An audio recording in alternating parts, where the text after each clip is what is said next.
Eusko ikaskuntza, jakitez.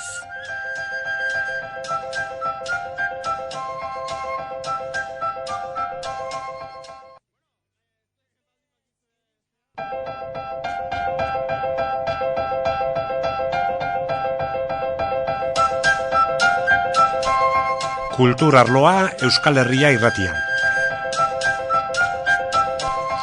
Begirada bat kulturgintzari. Kulturaren arlo honetan dagoenaren notizie bateko divulgazioa zabalkundea eginez. Eusko ikaskuntzarekin batera egiten dugu astez aste geure kultur arlo hau. Asmoz eta jakitez geu ere jakintzarena edatu nahirik uinen bitartez.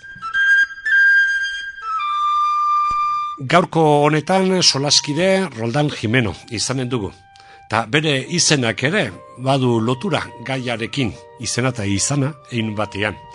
Izan ere Jose Mari Jimeno Jurillo zenak arreta haundiz aztertu, ikertu, zabaldu zuen Orreagari buruzko gatazkarena. Egia esan, Orreagak oso gaztetik erakarri zuen bere interesa eta horri eskaini zizkion bai Doneiakoeri buruzko bide eta perspektiba horretatik eginak, baina baita Orreagako gatazkarenak ere. Orreagako gatazka mitifikaztua gelditu dena Euskal jendeak bere referentzian artean daukana, beste batzuk ere badira, baina besteak galduak dira. Jara ezagun Amaiurko gazteluarena eta beste, Orreagakoa aldiz Euskal jendeak irabazitako azkena. Eta izenari erreparatu ezkero, Roldan Jimeno behar bada hortik ere ikusi liteke, bere aita zenak zenbateko interesa zuen gaiaz. Kontua da, Jose Mari Jimeno Jurioren lan guztien bilduman, alegin editorial haundi honetan, oentxe atera dela de Valcarlos Arroncesvalles izenekoa, Historia de una batalla azpitituloz, Luzaidetik Orreagara. Eta titulu horretan ere mezua oso argia dago, gatazka, tarte horretan gertatu omentzen, eta ez bestelako bidetan, ez esate baterako, Alto Bizkar edo Asto Bizkar mendien ingurutan. Roldan Jimenorekin hortaz mintzatuko gara liburu honetan jasoa denaz, eta Jose Mari Jimeno Juriok nola oso bere gazte denboretatik, bere ez lehenengoa, baina aurrenetako ikerlan bat nola izan zuen Orreaga eta zergatik. Roldan Jimeno. Bai, nire aita Artasoarra zen, eta gainera, bere herria zen hain zuzen ere bere ikerketetan lehena ikertu zuena ez, eta orduan hortik abiatuta nola Orreagako monastegioa, bertan ondarea zeukan Artasoan eta hortik abiatuta Orreagako historia ikertu zuen, ez? Eta gero ere nola oso garaiz Donejakoeko bidea ikertu zuen, hori ere Luzaide eta Orreagaren historian murgiltzea ekarri zion. Orduan oso hasieratik ikertu zuen hau, eta oso hasieratik ikusi zuen eta irakurri zuen horren inguruko guztia, ez? Bai gazteleraz idatzita zegoena eta baita batez ere frantsesez idatzita zegoena, ez?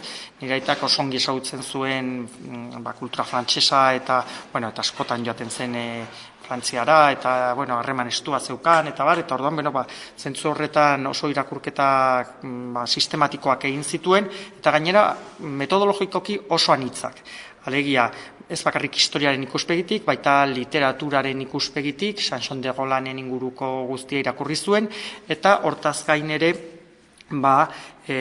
ordurarte egina ez zegoena, tokian tokiko etnografi bat egin zuen Luzaiden.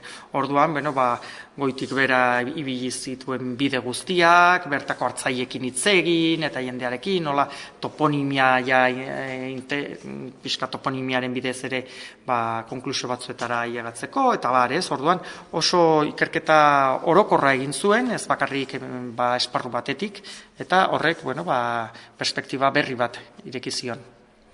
Gaietako bat beti izaten nun izan zen gudua zehazkietola, baina hoi baino lehenago Gudu horretan anerioak zein ziren, eta ez dakit hori ja zuen aita ja ikerketetan hasi zinerako hori klaro zegoen. Bueno, frantsesak edo frantziaren aitzindariak alde batetik, baina gudu horren irabazle nortzu ote ziren. Gerora, klaro, gelditu da, nik uste, inork ez du zalantzan jarriko baskoiak izan zirela, baina denbora haietan ere, zure aitaren ikerret denboretan hori klaro altzegoen.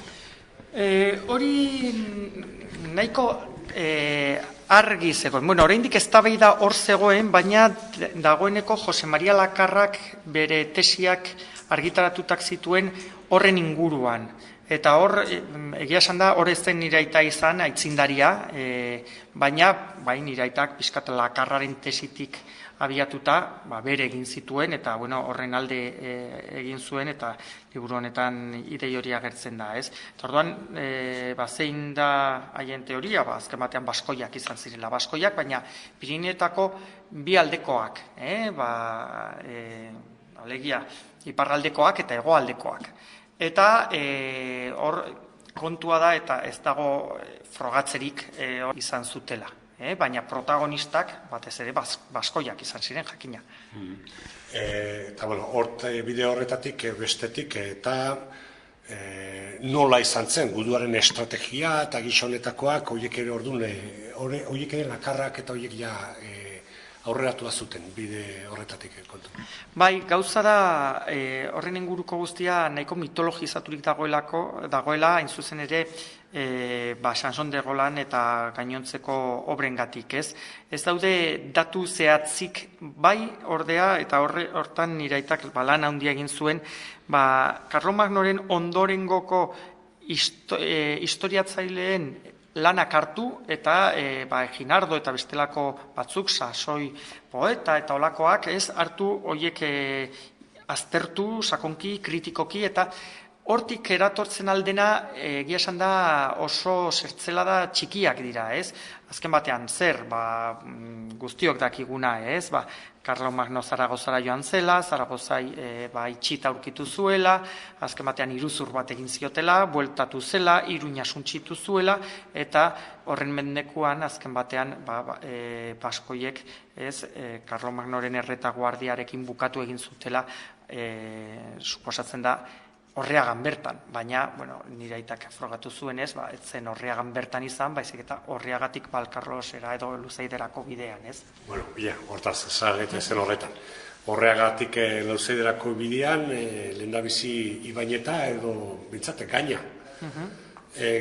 Hortik berriz, amildu iten da, ez, bidea berantza, eta zehazki nun eta nola edo zer da, zer da, nahitak ikusi zuena, gero ikusiko dugu, gaurko eunian, oraindik ere horri eusten altzaion edo kontrakoak esan beharko dira, baina zer esan zuen, zer aurkitu zuen? Beno, gaur egun, liburu irakurtzen baduzu hori oso argi ikusten da, ez? Historian zehar mantentzen zen bide nagusia etzen egungo errepidearena, ulertzeko, ez eta goitik joaten zena, ez? Goiko bidea deitzen zitzaiona, baina niraitak frogatu zuen, hain zuzen ere bide hori berria zela, berria, 19. mendearen hasierakoa, ez? Historikoa zena, eta hain zuzen ere hortik Donejakueko bidea joaten zen, behekoa zen, gutxi gora bera aldaketekin, baina egungo errepidearena, ez? Aldaketa nabarmenekin, baina azken batean behetik doana. Zergatik, hain zuzen ere, bide horretan zehar, Donejakueko bidea egiten zuten erromesentzat, ospitale ugari zeudelako, ez? Aterpetxe ugari zeudelako, ez? Eta hor egiten duena da, hain zuzen ere, aterpetxe horien historia pixkat aztertu eta hor gehiago Donejakueko bideari dagokionez, eta orduan ikusteko nola bide hori bide historikoa den. Gainera, bide hori aurretik datorren bide bat da, erromatar garaitik datorren bide bat da, Bordele eta Astorga batzen zuen bidea. Gaz horitzeke bideztara. Egun, Donejakeko bide gisa, baliatzen dena, hortaz, Napoleon bide edo esaten Bai, hori da, bai. Hori berria, 19. mendeko. Bai, horixe da, Napoleonek irekitakoa, hain zuzen ere, bere gerrak eta bere imperioaren zabaltze prozesu horretan egiten den bide bat. Hori bere, eta esatezu orduan, aterpetxeak, horiek dokumentatuak eta horiek eman zuten pista, eta behaz, hortik behar luke doneiakoak bidea. Baina, batailarena, ere, pentsatzekoa zer, Rolandek edo eta Carlomanok eta bere tropak eta hortik intzutela bidea, seguro? Baiz, eta, hor, bestelako datu batzuk daude, iturri historiografikoetatik, eta, baita Sanson de Rolandetik eratortzen aldirenak, ez? Hola, luparekin begiratzen eta ateratzen aldirenak, hain zuzen ere, behetik joaten zirela, eta ez goiko bide batetik, ez? Eta gero, garaiko estrategia militarra ezagututa ere, normalean ere, beko bideetatik joaten ziren olako tropak eta ez mendi elurretatik, ez? Eta batez ere, jakin badakigulako, Napoleonen bide hori bide berria dela, ez? Eta dokumentaturik dago, eta orduan bera izan zen zentzu horretan. Eta hor, 8. mendeko, ez da 8. mendea da, bai? Bai. Mendeko bide hori zen zitekeen, noski, gurdi bide, moduko bat, gurdiak eta hor garraiatu beharko zituzten, noski? Auskaloz eta garaia oso garai iluna da, baina kontuan izan behar dugu, lehen esan ditudan bezala, bide hori iaia autopista bat zela erromatarren garaian, Abasturika Burdigalan deituriko bide bat, oso garrantzitsua zena, eta hain zuzen ere, garai horretan, imperioan zegoen biderik, garrantzitsunetariko bat, Galia eta Hispania batzen zuen bideetako bat, Hala sartzen alzen hortik, hala sartzen alzen Junkeratik, Orduan oso bide garrantzitsua zen. Gerora, Erromatar Inperioaren krisia dator, eta,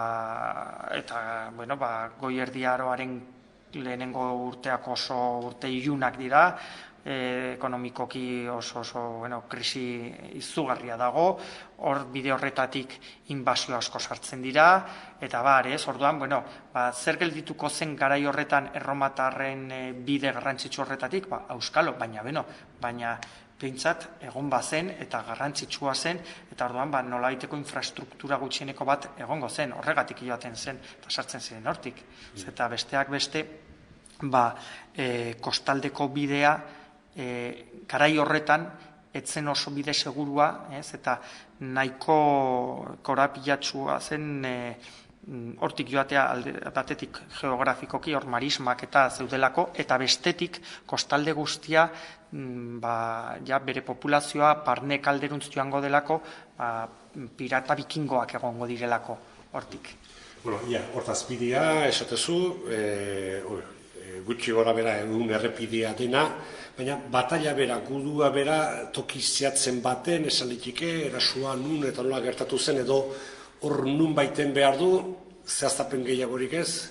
Zehaztapen gehiagorik ez. Horrek zehaztapen gehiago arkeologiak eman beharko luke, baina zonaldea esagutzen duen edonork ikusiko du guzti hori hor indusketa arkeologiko bat egitea oso zaila dela, besteak beste, hor dagoen landaretza oparoaren gatik, ez da, eta baina gero gainera, pentsatu behar dugu, bataila hori izan ondoren, alde batetik, karolingiarrek eramango zituztela gorpuak, eta balioa zuten gauzak, hori gainera, kronikek esaten dute, Karlomagno bueltatzen dela, hartzen dituela, gorpuak eramaten dituela, eta jakina, orduan egia esan da, batailaren arrastoak gelditzekotan oso gutxi, eta geldituko ziren arrasto gutxi horiek, gero baskoiak etorriko ziren, eta eramango zituzten gutxieneko balioko izango zutena, orduan oso zaila da hori. Eta horretan noski, eta arkitutakoa, eta hori, eta besterik ez, eta mito gisa iraunen dute hor, Sansonen adarrak eta gainerako guztia pentsatzen. Bai, hortan iraita beti oso objektiboa zen, eta mitologia zena mitologian esparruan jartzen zuen, normalean elukurazio gutxi egiten zituen, hor beti joaten zen datura, eta bere ondorioak beti nahiko dokumentatuak daude.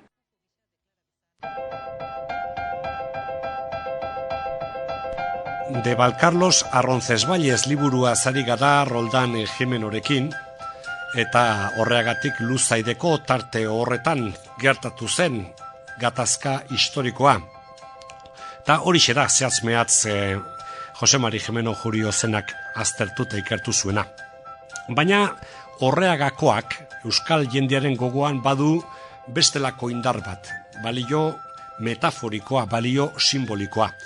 Ta Jose Mari Jimeno Jurio hortan aritu zen, bero aritu gainera 1978 urte ingurua hartan, izan ere mende hurrena zelata, Franco hilberria zen, transizio denborak, eta horreaga euskal gogoaren ispilu zen da, horri buruzko artikuluak eta egin zituen da liburu honetan ere jasuak daude.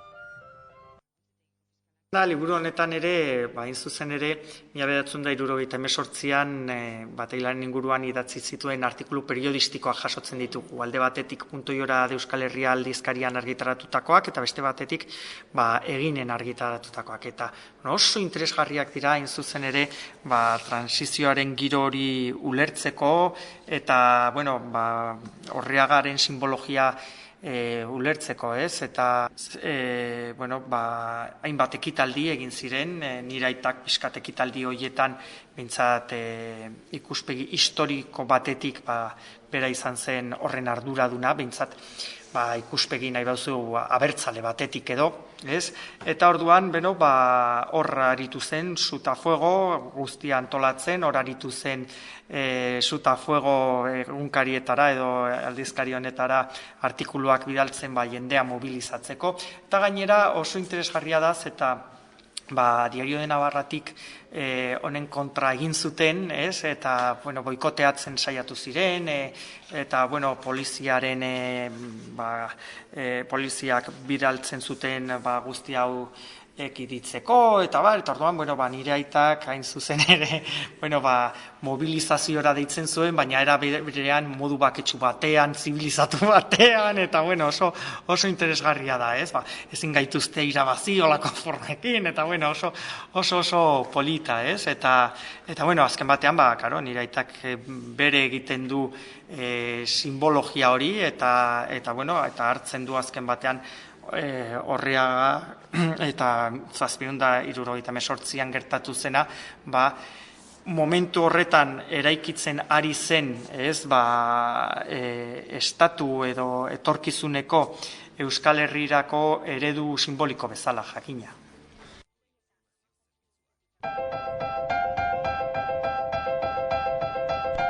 Orreagako gatazka, de Valcarlos Arroncesvalles izeneko liburua izan dugu guk hemen solasaldirako aitzaki eta arrazoi. Liburua hortxe, inprentatik atera berria da, eta lan guztien bilduma honetan beste liburukogi bat, 38. kontuak oker egin ez baldin baditugu. Orreagako gatazka, bestetik olerkari askoren inspiratzaile. Hemen jardun dugu, Euskal Herria irratian, kultur arloan, eusko ikaskuntzarekin batera kulturgintzaren zabalkundean.